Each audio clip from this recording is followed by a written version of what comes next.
अस्सलाम वालेकुम my dear student, कैसे हैं आप लोग। उम्मीद करती हूँ आप सब खैरियत से होंगे। आज की इस वीडियो में हमने एटॉमिक नंबर्स और एटॉमिक मास को डिफाइन करना है। The atomic number is number of proton present in the nucleus of an atom of any element.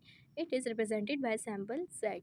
Atomic number वो होता है जो नंबर ऑफ प्रोटॉन्स होते हैं जो प्रेजेंट होते हैं न्यूक्लियस के अंदर किसी भी एटम के, और कोई भी एलिमेंट हो, जैसे कि ऑक्सीजन है, हाइड्रोजन है, नाइट्रोजन है, वो एलिमेंट्स हैं और उनके एटम होता है, उसका न्यूक्लियस होता है। न्यूक्लियस के अंदर और मौजूद होते हैं नंबर्स ऑफ प्रोटॉन प्रेजेंट होते हैं, उसी को हम एटॉमिक नंबर कहते हैं। नंबर्स ऑफ प्रोटॉन की बात हो या एटॉमिक नंबर की बात, तो एक ही बात है, ठीक है। इसको रिप्रेजेंट करते हैं हम सिंबल जेड के साथ। अब इसको रिप्रेजेंट हमने किससे करना है, सिंबल जेड से। ओके, तो atomic number is the number of proton and represented by symbol Z. Okay, all atoms of an elements have same atomic number due to the presence of same number of proton. जितने भी सारे atoms होते हैं उनका जो elements जो हैं उनके पास अपने अपने एटॉमिक नंबर होते हैं, ठीक है। सेम एटॉमिक नंबर होते हैं और प्रेजेंस होते हैं सेम नंबर्स ऑफ प्रोटॉन।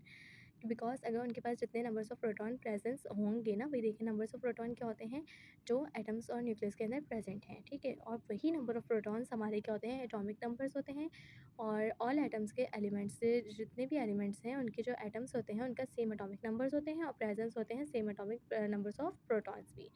इसी वजह से For example, in all oxygen atoms have 8 numbers of proton. Due to this, atomic number is 8, Z equals to 8. अब एग्जाम्पल देखें इसकी, सारे ऑक्सीजन एटम्स हैं, ठीक है, उनके पास 8 नंबर्स ऑफ प्रोटॉन्स हैं, ठीक है। और इसी तरीके से एटॉमिक नंबर भी उनके पास 8 ही हैं, बिकॉज नंबर्स ऑफ प्रोटॉन की जो तादाद होती है ना प्रोटॉन की, जैसे कि यहाँ पे नंबर्स ऑफ प्रोटॉन्स 8 गिवन है, तो इसी वजह से एटॉमिक नंबर भी इसका कितना होगा, 8 ही होगा। तो इसे हम शो करेंगे Z इक्वल्स टू 8। अब आ जाता है एटॉमिक मास पे। Atomic mass is the sum of number of protons and neutrons present in the nucleus of atom of any element. किसी भी एलिमेंट्स के एटम्स के अंदर न्यूक्लियस में न्यूट्रॉन्स और प्रोटॉन्स की जो तादाद होगी उनका सम जो लेंगे हम, वो एटॉमिक मास होता है।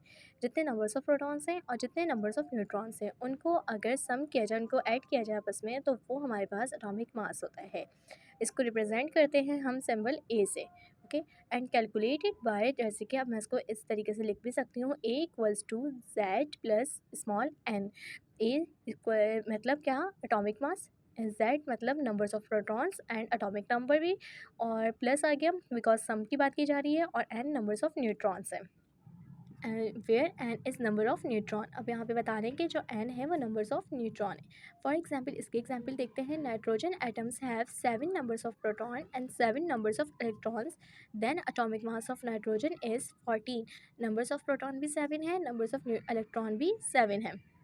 इसी वजह से इसका जो एटॉमिक मास होगा नाइट्रोजन का, वो 14 आएगा। इस तरीके से हम लिख सकते हैं फॉर्मूले के अंदर, A equals to 7 plus 7 equals to 14। 7 numbers of protons and 7 numbers of neutron. यहाँ पे हमारे पास आ गया एटॉमिक मास इज़ 14 नाइट्रोजन का। इसी तरीके से आप अदर के भी फाइंड कर सकते हैं। तो आपको क्लियरली डिफाइन हो चुका होगा कि एटॉमिक नंबर क्या होते हैं और एटॉमिक मास क्या होते हैं। एटॉमिक नंबर्स क्या होते हैं, जो नंबर्स ऑफ प्रोटॉन्स होते हैं वही हमारे पास एटॉमिक नंबर्स होते हैं, और इसको रिप्रेजेंट किया जाता है जेड से और एटॉमिक मास को ए से। मिलते हैं अपनी नेक्स्ट वीडियो में, अपना ख्याल रखिएगा।